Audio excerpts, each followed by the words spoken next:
All right, welcome to class. We're going to continue discussing the age of the universe, the age of the Earth. We said last week this is an extremely important topic because if the universe is not billions of years old, the argument for evolution is over. You win in the first round. And we've been going through some of the different scientific ways to show the Earth cannot be billions of years old. Well, now we've covered things in space. Now we're going to look at things on the Earth, okay? We've covered just a couple in the last week. We're going to go through a few more. The Mississippi River, this textbook says, is depositing sediments at the rate of 80,000 tons every hour. It is known as the Muddy Mississippi. If you've ever gone to visit the Mississippi, any place in New Orleans or even south of St. Louis, it's just real murky water because there's so much erosion. A large drainage basin drains into the Mississippi, and lots of topsoil goes with it. The Mississippi is moving very slowly. It only drops 8 inches a mile on the average in its 920-mile run from up north clear down to the New Orleans Delta. But as it brings this mud down there, eventually when it slows down, the mud drops out. Sediment drops out of the river, and it makes this delta. A delta is made of mud that a river carried in and then dropped off. As long as the faster water moves, the more sediments it can hold, and the bigger chunks of sediment it can hold. As soon as it slows down, they drop off. Maybe you've seen up north where they put snow fences. How many of you have ever seen those before? The purpose of a snow fence is the blowing snow, as soon as it hits that fence, it slows down just enough that it drops the snow out of the wind. Because at a certain speed, the flakes fall out. And you put the snow fence a certain distance away from the road, so it drops the snow, instead of on the highway, it drops it away from the highway. Well, moving water does the same thing. As soon as it slows down, it drops the sediments. That's why you see sandbars at places where the river turns and bends. It drops the sediments out and it makes sandbars right there in the bends of the river. Mississippi River is dropping all this sediment in New Orleans, and it's making this delta grow larger and larger. The sediment, or the mud, probably really starts up near Memphis, Tennessee. All the rest of it is filled in with sediments, clear down to Louisiana. Because it's all sediments, the whole state of Louisiana, or most of the state of Louisiana, is slowly sinking. Very difficult to build a highway and keep it strong across Louisiana. Drive over Highway 20 sometime and you'll see what I'm talking about. So every few years they got to repair it because it's on spongy ground. There just isn't a good way to build a solid highway. But this delta is growing larger. Estimates range from 10,000 to 30,000, so I picked a high number to be merciful to the evolutionists, to give them all the benefit of the doubt I can. The delta is certainly less than 30,000 years old. The Mississippi changes course all the time. It used to, till the town of New Orleans became so dependent on the Mississippi. It's trying to change course again.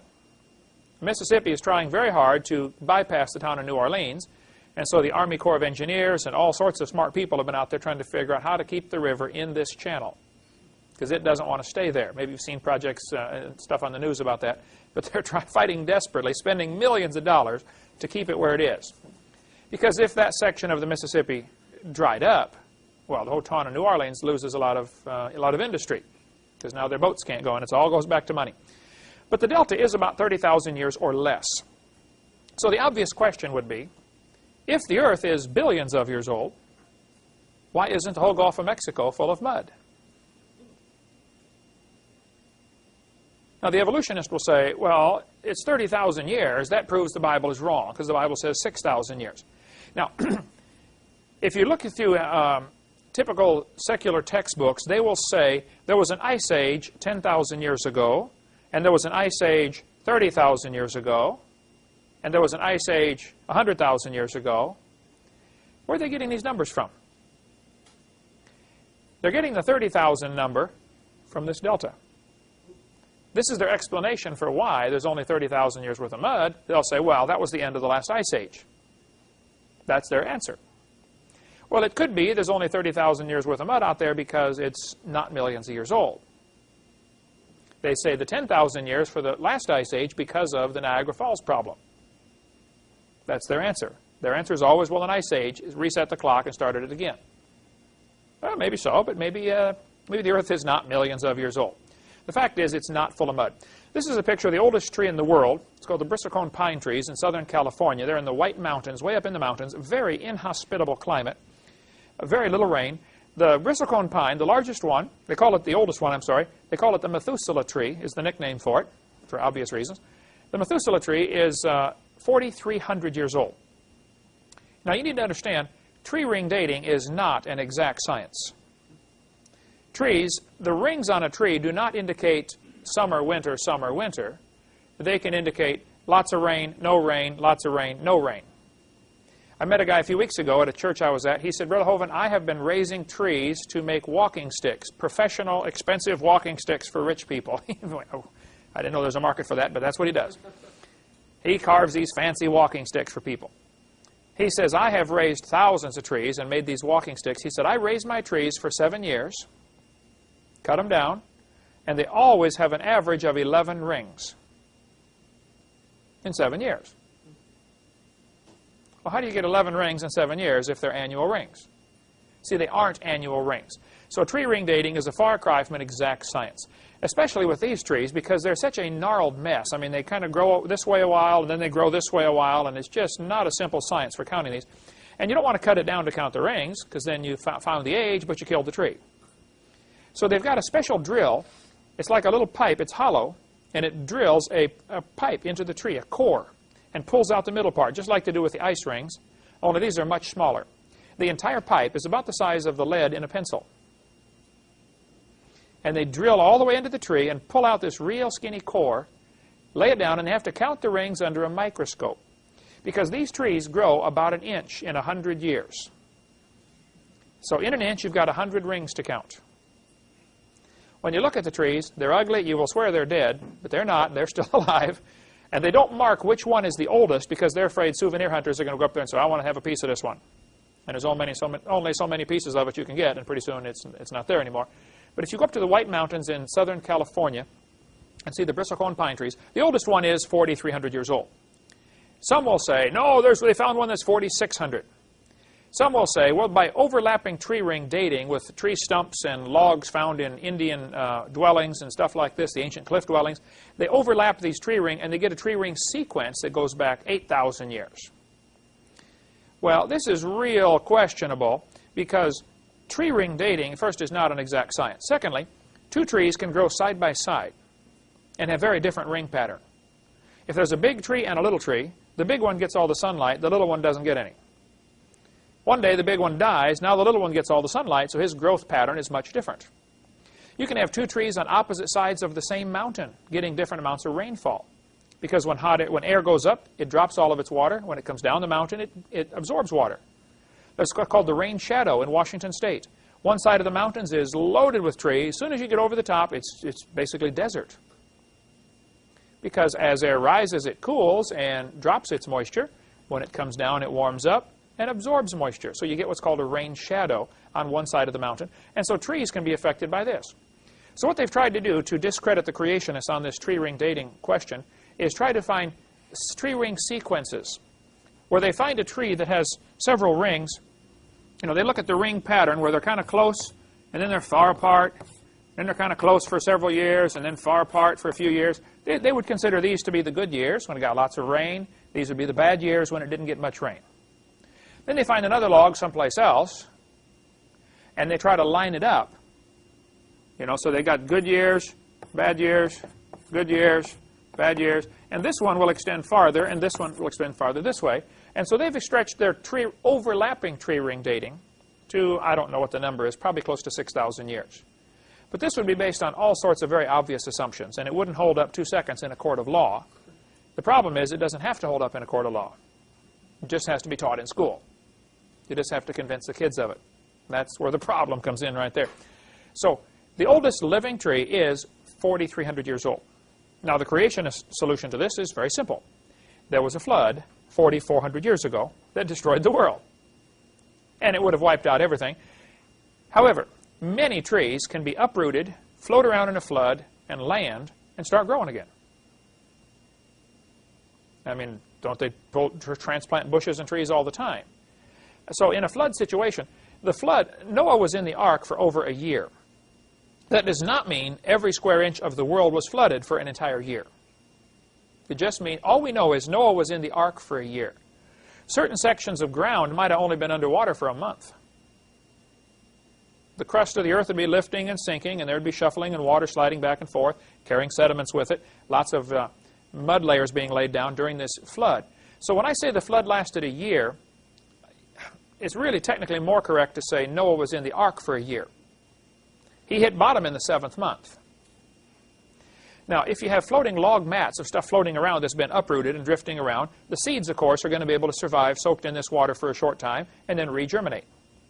Go any place where there's been a flood, after the flood water goes down, the mud out there, things start to sprout very quickly. Actually, many countries depend upon the annual floods to give them a new layer of sediment, new layer of topsoil. And they come in and build dikes and levees, and now the soil gets depleted after a time. It's one of the problems along the central part of the United States. But the tree ring dating, I just want to point out, is certainly not an exact science. But the oldest one they've counted clearly and pretty certainly is 4,300 rings. Assumption is 4,300 years. It's that at a maximum, probably less than that as far as its age. So the creationist has no problem with the oldest tree. Says, hey, the flood was 4,400 years ago. Not a problem. This is a picture of a coral reef growing underwater. The largest reef in the world is in Australia. It's called the Great Barrier Reef. That'll be a quiz question. Where's the largest reef in the world, and what's the name of it? Great Barrier Reef is, I believe, 1,500 miles long. I should have looked that number up, but it's something like that. 1,500 miles of coral. It's absolutely gigantic. We went out and saw it. Eric was there, and Marlissa and my wife and Ken Andrew. We saw the Great Barrier Reef, and it's extremely impressive to watch that. Just beautiful, the stuff down there. We took one of those glass-bottom boats out, and you can see all the fish down there. Well, during World War II, some of the reef was damaged because there are very few places you can get through the reef to get ships in and out. You don't want to drive 1,500 miles to go around the reef, so they just blasted holes through it. Now, based on the damage done to the reef, when they watched it regrow over the next 20 years, they did a study on this. They said the Great Barrier Reef is less than 4,200 years old. There's a great article in Creation magazine dealing with this. One of their figures they came up with was 3,700 years. This is the new Creation magazine, but if you want some fascinating reading, it's like $22 a year to get Creation magazine. It's through Ken Ham's ministry up in Florence, Kentucky, south of Cincinnati. The article in Creation magazine is in volume 8, number 1, on page 6. It was an older issue. It'd be almost worth, if you had the money, to get all the back issues. They've been doing this for 10 years, so it cost you $200 or something like that. But they're really excellent articles in here, if you want to look through one of those. Probably, if I could only afford a couple of things to subscribe to, I would subscribe to Creation magazine. I can give you their number if you want to write it down. It's 800-350-3232. 800-350-3232. Or their website is answersingenesis.org. O-R-G. And I don't agree with everything they put in here, but most of the time it's just really fascinating stuff and well documented. So, great article about the Great Barrier Reef, if you want to read more on that, would be found in this back issue of Creation magazine. And they said one of the studies showed 3,700 years. Now, some of the scoffers have tried to say, no, reefs can grow, they grow slower than that. And they look at, I think it's the one of the reefs in the Pacific Ocean around one of the islands. I believe it's Bikini Atoll, if I'm not mistaken, where they say they drill down in the reef and pull up a core sample of reef and find out the coral has layers to it, sort of like tree rings, as colonies grow on top of old colonies. And they say it's much older than the creationists allow for. This would be what the skeptics will tell you. Okay, several factors affect coral growth. If a coral reef is farther from the surface of the water, it grows faster. As it approaches near the surface, because the tide's going up and down, the coral is exposed for part of the day. Now the growth rate slows way down. So the rate of growth depends very much on how much nutrition it's getting. If it's near an area where there's a river coming out right at that area, like one of these Australian rivers exits right there, brings all sorts of nutrients out. Lots of stuff for the coral to eat. It's going to grow faster. If it's not near a river, it's going to grow slower. If the water is clear, the sunlight penetrates, and it gets sunlight, so it's going to grow faster. If the water's murky, it's not going to get the same growth rate. So it's not just a simple science of saying, let's just measure it, and it's not quite that simple. But the estimates are certainly less than 4,200 years. Some maybe even less than 3,700 years. So the creationist has no problem with this. He says, yeah, there was a flood that destroyed the world 4,400 years ago. This is Niagara Falls. Niagara Falls, this textbook tells the kids, has been eroding for 9,900 years. Now, how would they know that? Well, if you've ever seen Niagara Falls, you know it's a lot of water going over the edge there. And as the water goes over the edge, it breaks off the rocks on the edge, so the falls is eroding its way backwards. All waterfalls do this, depending on how hard the material is, and how much water goes over it, and how abrasive it is. If there's lots of stuff in the water, like sand and ice and tree stumps, it's more abrasive, it's tend to erode faster. But the Niagara Falls is breaking rocks off the edge. The indication, since it was first discovered and at least recorded by scientists up there, back in the 1700s, they marked where it was. It's been progressively moving backwards.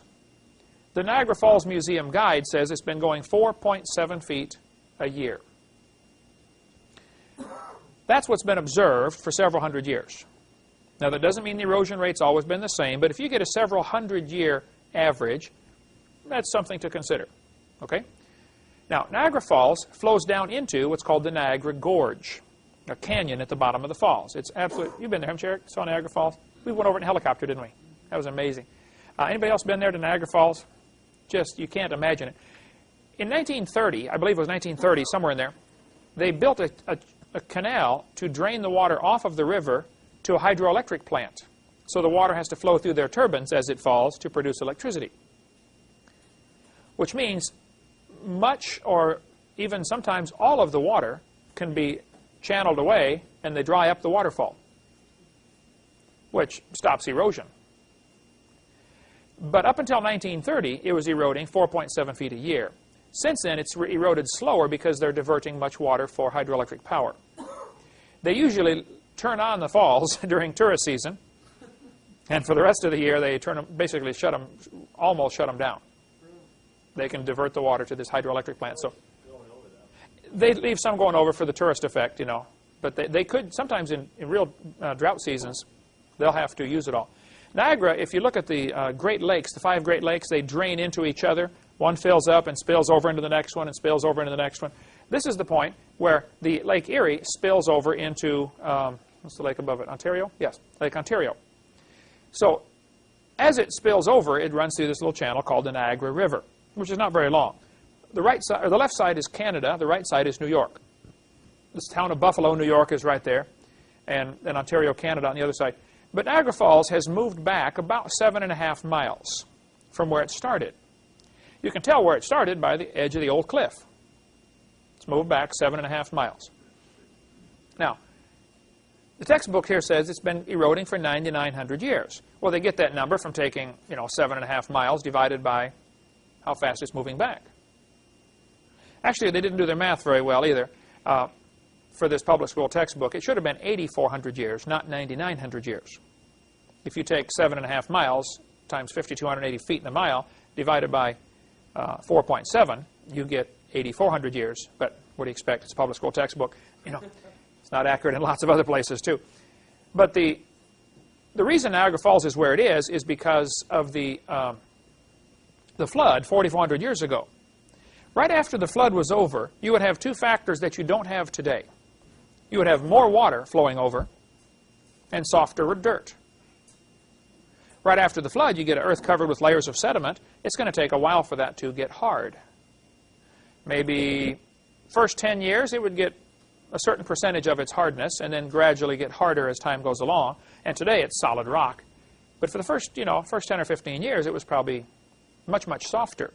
Especially the first few weeks, as the water's running off from this flood, it probably eroded half of the gully or the valley in a few minutes. Remember that gravel pit we went motorcycle riding in all the time after that one big rainstorm? Made a giant canyon about a third as big as this room, just after one rainstorm. It's unbelievable what water can do when it really gets moving. The other problem you have is when water really gets going, it picks up lots of debris, and it becomes like liquid sandpaper. So now it erodes even faster because of the abrasiveness of the material. Okay, Niagara Falls. Let's take a quiz here. Not a quiz, but ask a few questions. Who was responsible, one of the main guys responsible for turning our education system humanist? He signed the Humanist Manifesto. John Dewey. There we go. Good, good, good. What year was the Humanist Manifesto signed, the first one? 1933. Do you like raisins? 1933. What year did Darwin's book come out? 1859. There we go. Okay. You got that one? Let's see. Let me think of another question. Okay, I got it. The Niagara River runs into what lake?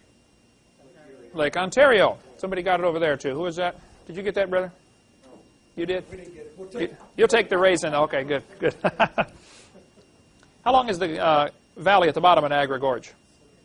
7.5 miles. There we go. And what's the erosion rate right now? 4.7 feet a year. Okay, good. Have some more in a minute. Look at a couple more facts here, and we'll take a little break. The oceans are getting saltier every day.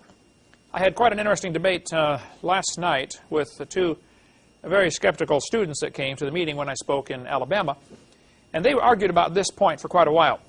They said the oceans are not getting saltier. Well, there's many lengthy studies have been done about the salinity of the oceans. Waters from the river flow into the oceans, obviously. All of them end up there eventually. About 30% of the rainwater goes into the oceans. The rest is evaporated back right off the land or soaks into the water table, the aquifer it's called. As the water evaporates out of the ocean, it leaves behind all of its salt. What's this process called? Well, as the oceans get saltier, it's called salination, but the removing of fresh water is called evaporation or desalination. There's a couple other names for it. It desalinates the water. There are emergency cruise or kits that they put on aircraft if they crash in the ocean. They have a little ball you blow up full of air. The sunlight will distill. Distillation, it's called. It'll distill the salt water and make it and separate the salt from the fresh water. And it makes about a quart a day, so you got to be careful. You know, don't take a bath every morning. There was a guy who wanted to see if he could row across the ocean in a rowboat. Right away, you got to wonder about the guy. Okay, but he decided he could train his body to drink salt water. So he started a couple of months early, before the trip, drinking just a little bit of salt water, along with the rest of his water throughout the day. He would just add a little bit of salt water. Over a period of several months, I think it was 6 months, he got used to salt water. He could drink it. What happens typically when people get out in the ocean and they're dying of thirst, they will wait until they're just about to die, and then they stick the head overboard and start drinking salt water, which makes them get sick and vomit, so they lose more fluids, and they end up dying of dehydration in the middle of water. You know, the Navy had an expression, water, water everywhere, not a drop to drink. Right. So this guy decided he could train his body to drink salt water, and he did. And he, I believe, rowed across the ocean and made it quite a ways out without just living off the salt water. You could. It'd be kind of hard on your kidneys, I would think, because they have to filter out the water, but I guess you could get your body used to this. If anything you do gradually, you probably can get used to. People get used to drinking whiskey, I suppose, so I guess you get used to about anything else. But the oceans are getting saltier every day. Now, there's many different salts that go into the ocean. There are aluminum salts and all sorts of different salts. There's a great article about the various different salts washing into the oceans. It's one of the impact articles, IMPACT. I have all of the back issues. They're put out by Institute for Creation Research, ICR. They would be well worth getting. Just little one-page articles. They're 10 cents apiece. They started in 1974, I believe, and they do one a month, so they're up to number 350 right now. So for 35 bucks, you can get all of the back issues if you really want some fascinating reading. They have several of them just on this issue of how much salt goes into the ocean every year, and how much is the ocean gaining, how old can the ocean be based on the amount of salt it gains. And it depends which one of the salts you want to measure. And I don't know, there's probably 50 different salts that they measure in this study. But bottom line is, all of them give different ages, but many of them center around a 5,000-year figure. The ocean could have gotten where it is today in less than 5,000 years as far as the amount of salt in the ocean. Today it's 3.6% salt, and it could have gotten there in 5,000 years or less. Some of them give less than that. Some of the numbers are like 100,000 years for the salts. So these skeptics were saying, well, the ocean is getting rid of its salt. I said, really, how is it doing that? Well, one way they say is when the wind blows, the water sprays up on the beach and dries up and leaves the salt behind. Oh, well, how big of an area does that affect? We're, what, 6 miles from the beach? Do we get any salt spray here? No. You got to be within a very short distance of the beach. As soon as it rains, it washes back in, you know. This is not a good way to get rid of the salt. They're trying to say there are some other methods of the salt being eliminated from the ocean water, and there may be some minor factors here. All this is taken into consideration. If you want to get into the study of this, I would recommend the impact article. I don't know the number. I could look it up. Impact article. It's one of the early ones in the hundreds about the salinity of the oceans. Well, one of the skeptics asked me in a debate I was in one time. He said, "Now, Mr. Hovind, could you please tell the audience how the freshwater fish survived in Noah's flood?" Interesting question, because today freshwater fish and saltwater fish, you know, can't survive in the opposite environment very long. I said, "Well, sir, and Eric, you'll find this as you speak. Most of the skeptics, their question is based on a faulty assumption. And all you got to do is look at the question they're asking you and find out where your problem is. Like the guy said, we've got 135,000 layers of ice that are annual rings. How did this happen in 4,400 years? Well, his question contains a faulty assumption. They're not annual rings. So this guy said, how did the freshwater fish survive in the flood? I said, well, sir, you're assuming the flood was salt water. I mean, isn't that an obvious assumption in his question? He said, well, the ocean is salt water. I said, well, yes, sir, it is today. That doesn't mean it was during the flood. I think during the flood it was probably all fresh water, or mostly fresh water, and all the animals were fresh water. And in the last 4,400 years, many animals have become saltwater adapted. They have adapted to salt water. And he said, well, see, that's evolution. I said, no, sir. Today we have freshwater alligators and saltwater alligators. And they probably had a common ancestor, an alligator. He said, well, see, that's evolution. I said, man, come on, think about it. Going from a freshwater alligator to a saltwater alligator is a very minor change compared to what you think happened. You think they changed from a rock to an alligator, which, of course, would be a very big change. There was a fellow in Minnesota, and I wish I'd written down the details, but anybody could try this experiment, I suppose. He came to me after a seminar one time, and he said, Mr. Hovind, I raise fish. I love fish. I have an aquarium. I have 2 aquariums, actually, huge aquariums in my house. He said, I have a saltwater aquarium and a freshwater aquarium.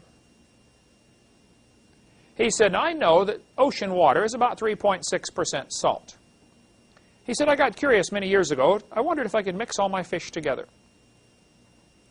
He said, so I figured out the mathematics behind slowly increasing the salt in my freshwater aquarium.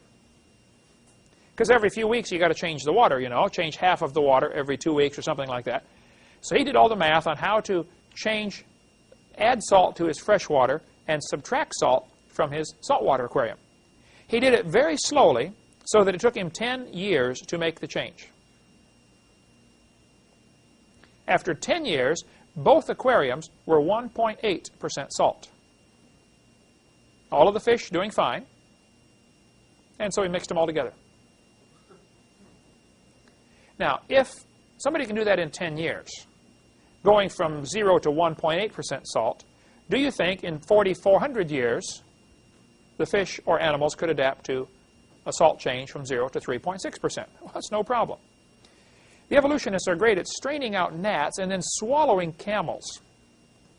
They will pick on one little detail they don't agree with on the creation account, like how did Noah fit all those animals on the boat?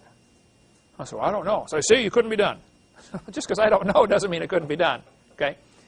Secondly, the fact that this is an unanswered question so far doesn't prove we all came from a rock.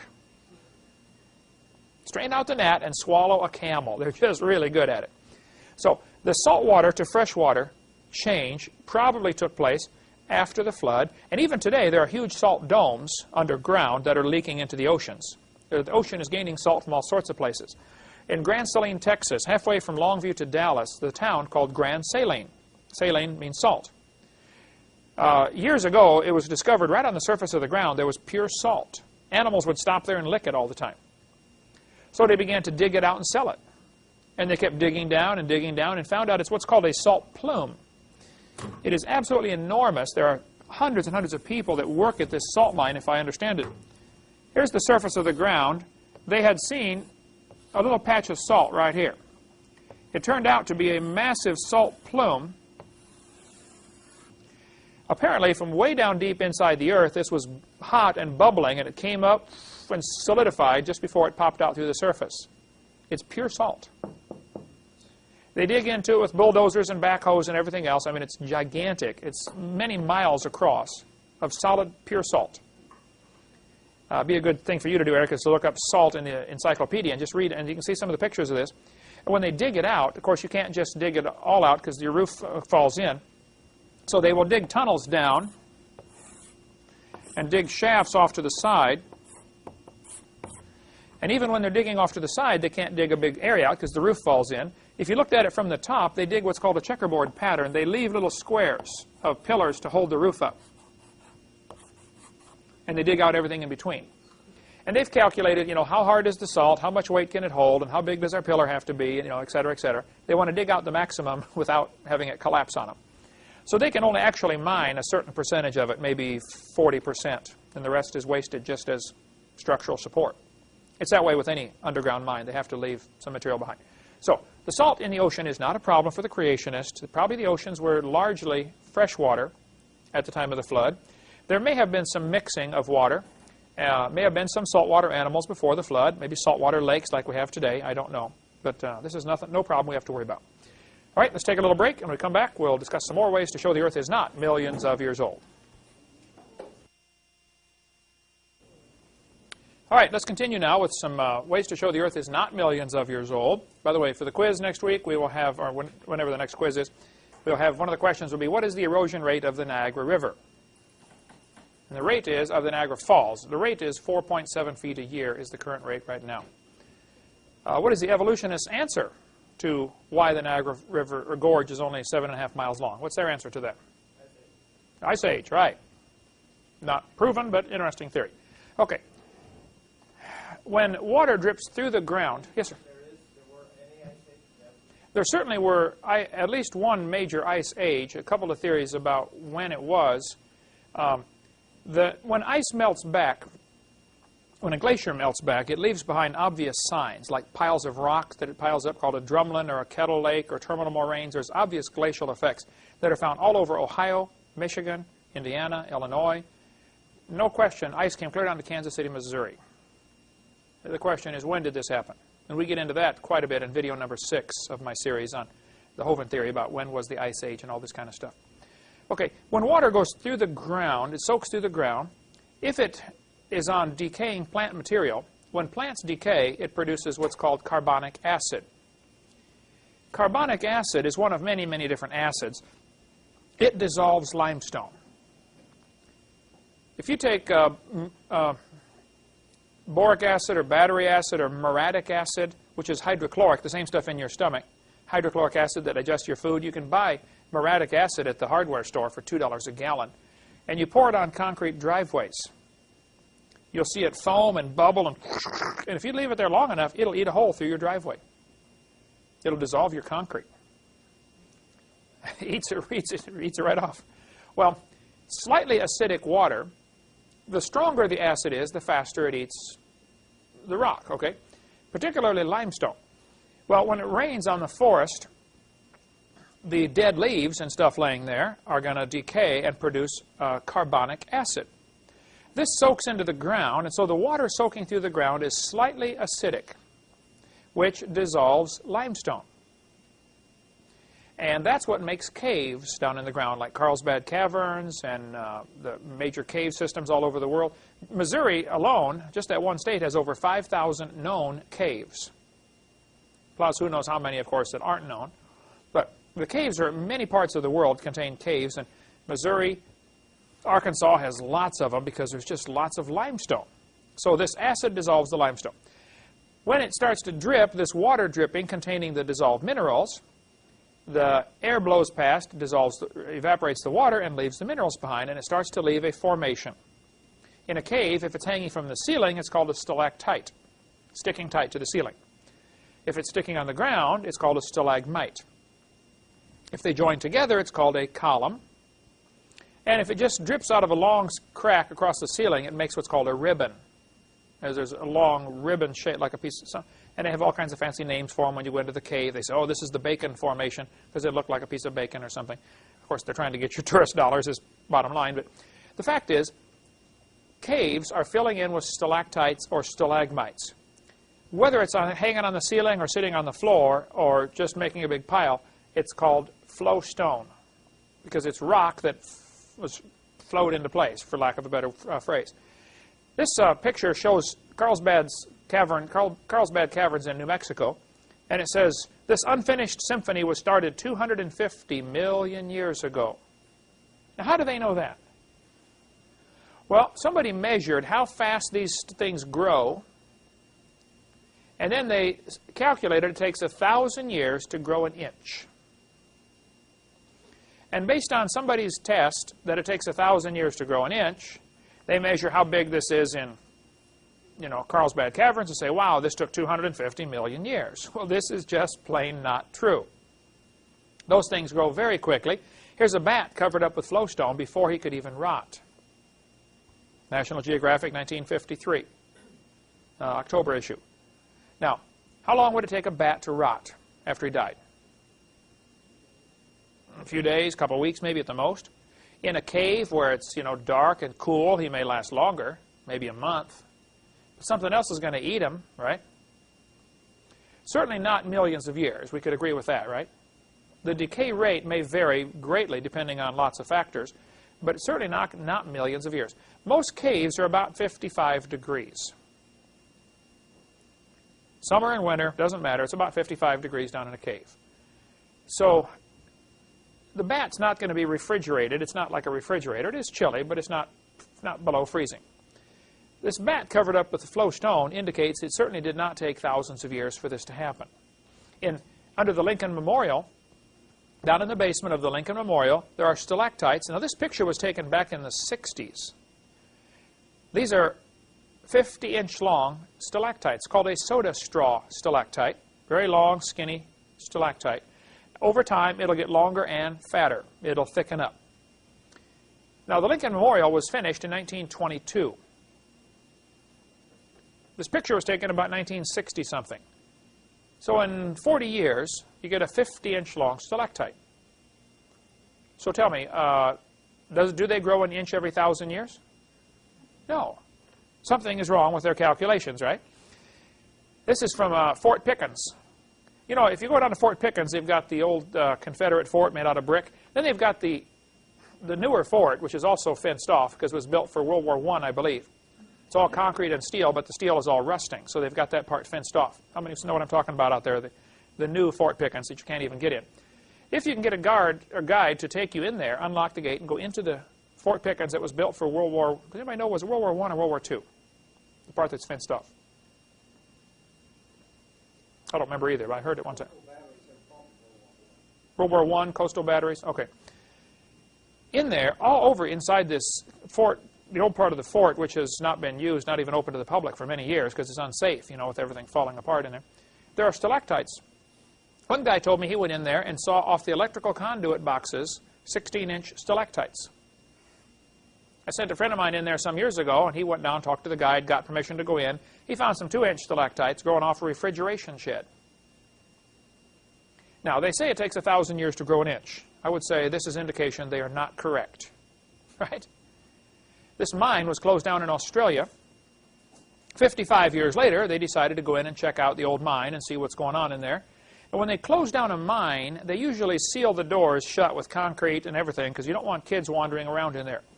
What would be unsafe about an old mine? Yeah, they support... While they're digging in there, they prop everything up with wood. After they leave, what's going to happen to the wood? What's the purpose of the wood being there? To hold the ceiling up. Now it's rotted, so what's going to happen? There's a good chance your ceiling's going to fall down. Plus, many mines, gas develops in them. The old miners used to have canaries. They would carry a canary with them. Now they have special lanterns on their hat. If they get into certain areas of certain kinds of gas, a beeper goes off, an alarm goes off. I toured a coal mine in Birmingham. They have the biggest fan I've ever seen. I would say the fan blade probably was 20 feet across. run by a turbine engine, or no, a jet engine running this big thing, I believe it was. It was incredible. All it was doing, they dig a tunnel down to get to the coal. They dig another tunnel up out of the coal and mount a huge box over it with this big fan in it blowing out. So it's sucking air through the coal mine all the time they're down there digging, so they don't get a gas buildup. If you ever get a chance to see one of those, it's just incredible, the money they have to spend just to be able to keep the gas out, because mines build up gas. Anyway, they closed down this mine. They went to check it out 55 years later. This picture from Creation Magazine, 1998, 1998, March to May issue, shows what happened inside that coal mine in 55 years. Now, not a coal mine, inside this mine. I don't know if it was a coal mine or a lead mine or what they were mining in that one. Lead mine, okay. This is in Australia. There are 2 people inside that circle, to give you an indication. Now, if you did not know anything about when this mine was dug, and you walked in and saw these huge flowstone formations every place, to the typical evolutionist, they would assume this is millions of years old, when we know it's not. A couple of years ago, when Eric graduated from college in Wyoming, on the way back from Bible college where he went, we stopped in Thermopolis, Wyoming, right in the middle of the state. Thermo means heat. This is called Thermopolis because there are hot springs that bubble up out of the ground. We stopped and saw the Teepee Fountain. In 1903, a guy had a mineral spring on his property, so he stuck a pipe in it, made the water bubble out the pipe. I didn't get to see the size of the pipe, but I would guess it's probably about a 4 or 6 inch diameter pipe. The water came up at the top of the pipe and ran down the sides. As it ran down, it evaporated, some of it, leaving behind a mineral deposit. You get these under your sink. How many have seen where your sink is dripping, you get the mineral deposits build up there, okay, or the bathtub drips? Well, the guy died, and the pipe has been in his yard now for 97 years. Here's a picture of me standing next to it after 97 years. That would take some lime away, wouldn't it, to dissolve that? Now, they're going to tell you these formations take millions of years to form, and the simple fact is that's just not true. Under the right conditions, they can form very quickly. So don't let anybody tell you it takes millions of years. At the current erosion rate, the mud slides off the mountains, or it washes out down into the ocean. Eventually, it ends up from the top on the bottom. We have landslides, mudslides, ground creep. In California, when we lived out there, there are huge areas of California they don't allow you to build a house. Because when the ground gets full of water, it all slides down. The whole mountainside slides down, or just slowly creeps down. And you can see evidence of this all over the place. They put telephone poles in, and a couple years later, the pole is leaning, and pretty soon, you know, it's laying flat on the ground, because the ground is sliding down. And it's just, it wouldn't be safe to build there. So we have landslides, mass wasting, ground creep, avalanches. Does the ground ever fall up? No, it's always down, right? So at the current rate of erosion, estimates are the continents will erode flat in 14 million years. I don't know that the number is accurate, but the concept is certainly right.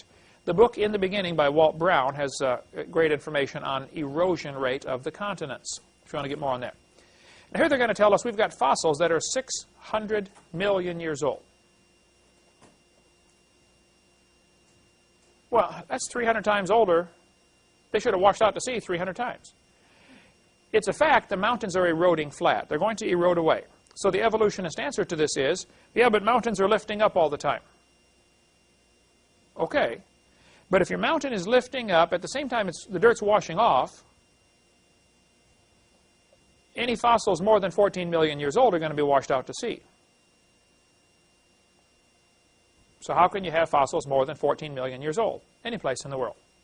They should have washed out to sea. And yet they'll say they're hundreds of times older than that. I'm just pointing out this doesn't fit with the erosion rate. Okay, a couple of more facts here on the age of the Earth, and we'll go on to a totally new subject next week. The first fully developed systems of word writing appeared only about 5,000 years ago, according to World Book Encyclopedia. Well, now that's interesting. If the oldest written language is 5,000 years old, according to them, and the oldest languages are sophisticated and complete and very modern, just even more vocabulary than we have today, Older languages often are richer and have more descriptive words. Like the Inuit Indians have, 42 or 43 different words for snow. The Greeks have many different words for love. We only have one. I love pizza, I love my dog, I love my wife, I love my country. But those are obviously different kinds of love. We've only got one word, they have many different words. Older languages are often very complex compared to today. Well, if the oldest languages are complete and sophisticated and modern, and only 5,000 years old as far as the written part, a great question I've asked evolutionists and I've never gotten an answer for it is, can you please explain to me how languages evolve from grunts and groans like animals have to sentences that portray thought? We can give somebody a concept. The sky is blue. What kind of a grunt would you have to tell an animal to do to explain to his brother or sister the sky is blue? They don't have any verbal communication like that. They don't portray thoughts and concepts like we do. And they don't preserve this knowledge and write it down for the next generation. The difference between the barks and grunts and groans and squeals of animals and language is a gigantic gap that cannot be bridged. Nobody has ever come up with a solution for how languages evolved. The simplest answer is God created Adam, fully formed. He could walk, talk, name the animals, and get married first day. It was a mature creation. And then the languages were confused at the Tower of Babel about 100 years or so after the flood, maybe 150 years, when everybody got confused into different languages. This was all done by the Lord. It had to just be miraculous as best I can figure out. But even still, all languages of the world have similar thought processes. They will have nouns to describe objects, and then they have adjectives. Noun to name the object, and adjective to describe it. Isn't it interesting that all languages have that same thinking process? You speak Russian, Ukrainian, and English. And if you think about it, your thought process in each one is similar. Now in Spanish, they put the adjective after the noun. See the tree, big, green, and beautiful? We would say, see the big, green, beautiful tree. They put the adjectives after the noun, but still, it's the same idea. You're describing a word with other words. And we can go on all day on languages. There's been many books written about this, how that languages simply could not have evolved. They had to be created. Chinese calendar says this is the year 4697. Now that's interesting. If the Earth is billions of years old, why doesn't some culture have an older calendar than that? Some have argued that the Egyptian calendar is older than that. They will say it goes back, I think, 5,500 years or something like that. The problem with the Egyptian calendar, these guys obviously liked their pharaoh, or they had to pretend they liked their pharaoh or lose their head. They built these massive temples to bury them in. They greatly exaggerated how long they were pharaoh. Plus, there were instances where you have several pharaohs at the same time, like they're having a civil war and the kingdom breaks up into feuding factions. But they all are counted as pharaoh, but yet they're all pharaoh at the same time. But when it ended up in the history book, they put them in chronological order. Well, this stretches the calendar out farther than it actually should be. It's very close to impossible to get accurate dates in secular history beyond about 1500 BC. It's very difficult even to look at the Exodus. The Exodus was about 1400 BC when Moses led the children of Israel out of Egypt. And people argue about the exact year, and I don't know, get into all those kind of discussions, but the fact is it's very difficult to get accurate secular histories before 1500 BC, 3,500 years ago. So there certainly is no proof from secular history or from written language that there's anything more than 4,400 years old, except some of these exaggerated calendars like the Egyptian calendar, which stretches things out. Civilizations, the first really world empire was Nebuchadnezzar, king of Babylon. That's 600 BC. Don't you think if man had been here for 3 million years, somebody would try to set up an empire before that? Isn't that interesting that you have your first world empire in 600 BC with Nebuchadnezzar, king of Babylon? The books today, I tell my folks, I'm very concerned. They're no longer really books about science. They're actually books about evolution. It seems like somebody wants to use our school system to teach their philosophy to the next generation. I think I know why. We'll get into lots more of this later. But our founding fathers in this country had a slogan: life, liberty, and pursuit of happiness. Now, what on earth is that? Define that, please. You know, really, it's tough to put a picture to that. The real original slogan was life, liberty, and property. The ownership and control of your property. That's essential to freedom. But they said, we hold these truths to be self-evident, that all men are created equal. They're endowed by their Creator with certain unalienable rights. Rights that you can't put a lien against. For instance, do you have the right to breathe? Mm-hmm. Where does this right come from? From God, right? Do you have to get a permit to do that? No. Do you have the right to get married? Who gives the authority to get married? God does.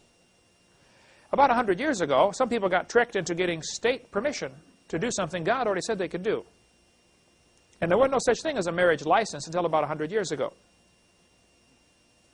And most people don't realize that a marriage license is a contract between you and your husband or wife and the state. You don't have to get a marriage license. Now, if you want to get one, they'll be glad to sell it to you. But you don't have to get one. But our founding fathers had a totally different philosophy. They thought that rights came from God. And they're unalienable. You can't put a lien against them. Now, if you get a bunch of folks together who believe that, they don't make good slaves. They're going to throw the tea in the harbor and rebel against King George, eventually. So, suppose you and a few hundred of your super rich gazillionaires decided you're going to have meetings a couple times a year and discuss how can we control the entire world.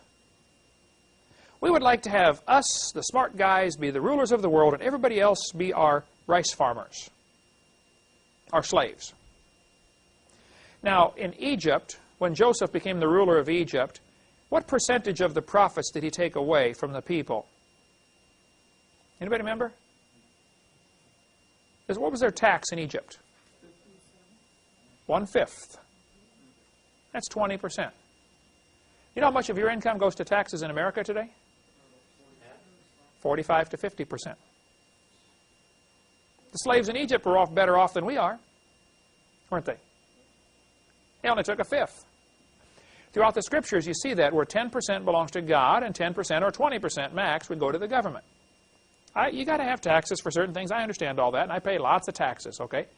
But we have gone crazy in this country because a super rich club of real smart guys have been meeting for years trying to develop a system of controlling the world's finances.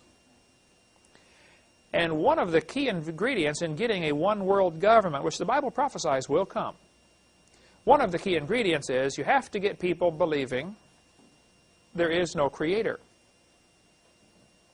They have to think rights come from the government. And probably most of us in this room, believe it or not, already have an awful lot of that philosophy built into us. When you go to get married, you think, oh, I got to go get a marriage license. Now, why do we think that? When a baby's born, you think, I got to get a birth certificate. Why would you think something like that? It is important to recognize that the right to claim marriage on your tax form is created by the government, and so a license is necessary for that. The right to claim your kids is government for the taxes. Now, you can argue the tax. Understand, right. But once you buy into the tax process, it's like you don't need a driver's license to drive a car, but you do on roads that are basically built by the government. This opens up a whole can of worms of who gives authority to do what, and what are you going to buy into. If you want to use the Federal Reserve System's money, if you want to use their money and use their banks, see, that's not real money. This is paper, okay? So if you decide you want to use their system, then you have to buy into lots of things. If you want to get a loan at the bank, they may say, well, we require 2 years of tax returns. There's no law that says that. That's a bank policy. and the banks are an arm of the International Monetary Fund, and it all ties together in a very complex web called the Matrix. If you saw the movie The Matrix, that's what they're talking about, this complex web. And if you want to take the blue pill, you can just wake up in bed and just, go back to La La Land. But if you want to take the red pill and really understand it, we've got a video we've produced here called The Straw Man, which goes off into this topic and deals with lots of this, of how you can live just fine in this world without all their strings attached. I've been doing it for a long time. You have to watch which way you walk once in a while and be careful, because they're always trying to trap you back into the system, into the matrix, but that can certainly be done. We don't advertise the video, but if you want to get it, it's in our, Heidi can get you one, $10 for the video. When you're done, you return it, get your money back. If you want to study this topic, it's a fascinating field of research. But our founding fathers would never have thought about getting a permit to build a building on their property. Their philosophy was, that's my property. I don't have to get your permission to do anything on my property. I mean, that's just the mentality they had. The Revolutionary War, one of the key ingredients was the Boston Tea Party, which was over a tax on the tea, and I believe it was 1% tax. Something like that. It's nothing. And we've gone nuts. But I think one of the major plans toward a new world order that Satan has is eliminating the belief in a creator. And evolution is the great way to do that. And so early in the 1800s, they came up with a plan of how to control the world. The Illuminati did this back in 1776, even with Adam Weishaupt, and there have been modifications to the plan for several hundred years. And the group members changed, but the group itself has kept a consistent goal of world dominance through control of the currency. Right now, none of you have any money. You have a Federal Reserve note, which is not money. That's an IOU to the government. And silver and gold is real money, and we don't have any or much of that for sure. Long story. But I believe education was, first of all, public education was called for and planned as part of this major plan toward a one-world government. They said, we're going to get a public education system, then we will secularize it, eliminate God, sanitize it of any mention of God, and teach the kids a philosophy that says, your right to breathe, and your right to work, and your right to drive, and your right to get married comes from the government. And once you get this philosophy ingrained in them that the government gives, the government takes away, everything comes and rises and falls on government. And believe me, we've got that philosophy here, don't we? Our country is saturated with it. So is most of the other world. But that is a major key ingredient in planning toward a one-world government, which was Satan's plan all along. God's plan in the Bible, if you compare what God said in the Bible compared to what's happening, you'll see there are very many differences. It talked about every man having his own vine, his own fig tree, owning your own property. They had a system set up in Israel where if you lost your property because you were, poor management or whatever reason, you got it back every 50 years, called the Year of Jubilee. Ownership of property is essential. And I think we've lost some of this basic philosophy of what does the Bible say versus what's happening around us. Now, because we're already using Federal Reserve notes and we're already using a Social Security number, the next step is very simple. If you want to continue getting our benefits, you come down and get a little microchip put in your hand or in your forehead, or else you can't buy or sell. We're just a few steps away from that. The chip's available right now. I've got a couple of the chips in my office. You can get the chips right now. That's not hard. Somebody told me a few months ago that 75,000 Americans already have one of the chips. Interesting. They advertise for people to try it out. Yeah. Come get a chip. Go to the store, pick up all your groceries, and walk out. Automatically deducts it out of your account by that little chip when you go through the archway, the sensors. It's coming, folks, okay? Our job as Christians is to be wise as serpents and harmless as doves, to walk carefully in this crooked and perverse world that we're living in. And I want you to see one of the reasons for this great age for the earth propaganda is to draw kids away from believing in the Bible. There's a great video called Let My Children Go that says 75% of all children raised in Christian homes who attend public schools reject the Christian faith by the end of their first year of college. Jeremiah Films put it out. Why on earth would 75% of the kids reject the faith? Well, because if you just sat down and read the Bible, you would come up with the idea that the earth is about 6,000 years old. That's the obvious teaching. And yet the schools are teaching it's millions of years old, and we evolved. Well, kids are going to go to church maximum 3, 4, 5 hours a week. They're going to be in school 30 hours a week. You tell me who's going to win.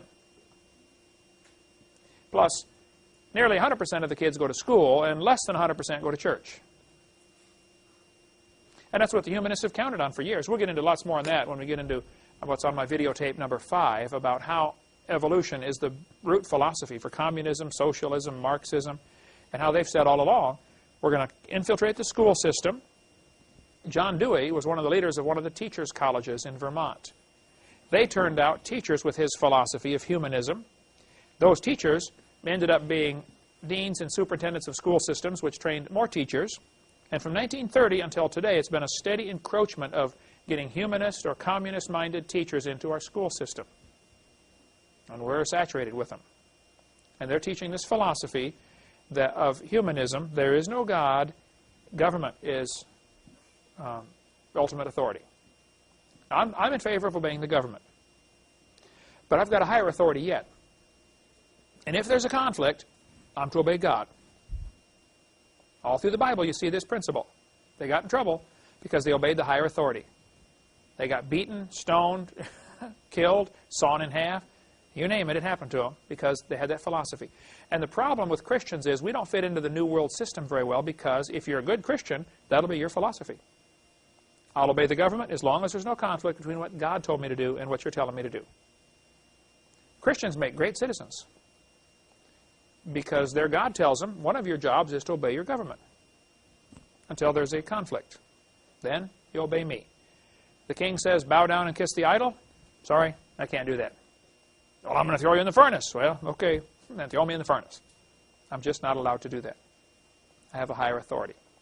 Okay, we cover lots on video number 1 about the age of the earth and how it affects people when they lose their faith. And we won't take time. We've got to quit in a few minutes here. But Crawford Toy, a great Southern Baptist Seminary professor, almost married Lottie Moon.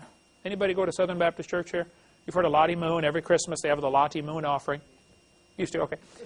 Crawford was engaged to marry. I don't know if I think he was engaged to marry her. She broke it off because he lived in the late 1800s, same time she did. It's good to live same time person you're going to marry.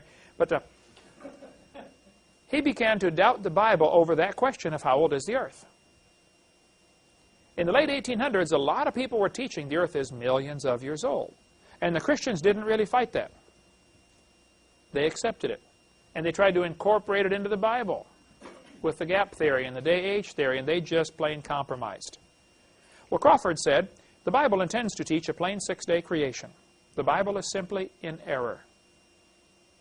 And if you start thinking the earth is millions of years old, you're going to have to either justify or allegorize the first 11 chapters of Genesis.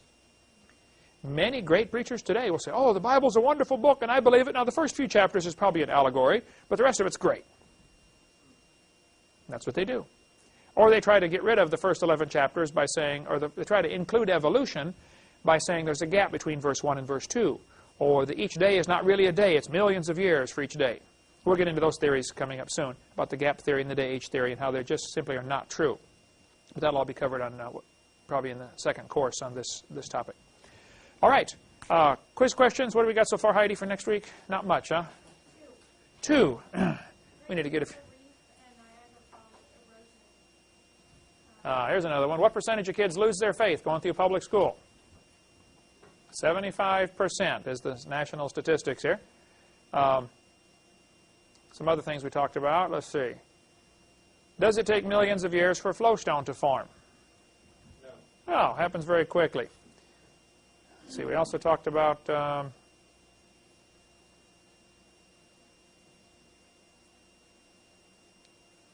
what is the percentage of salt in the ocean right now? 3.6%. Right. And Niagara Falls erosion rate. There we go. Well, that'll be enough. We'll have some more bonus questions on there from things we've covered, but that'll be enough for quiz questions. Thank you so much. We'll see you in next meeting.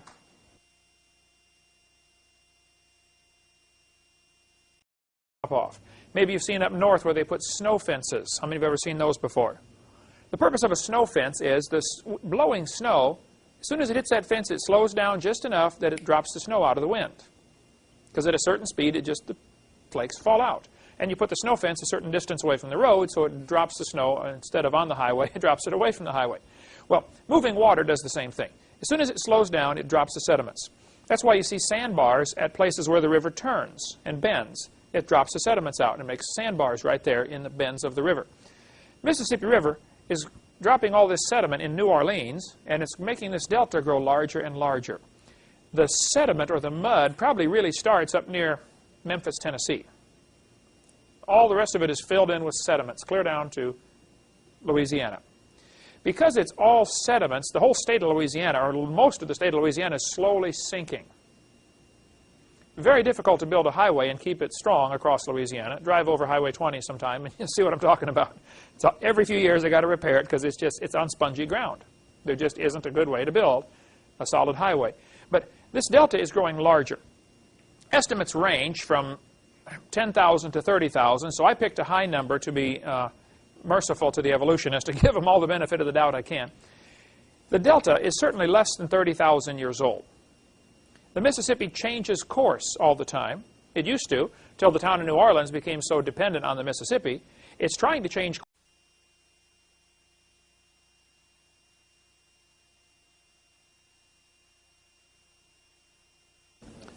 All right, welcome to class. We're going to continue discussing the age of the universe, the age of the earth.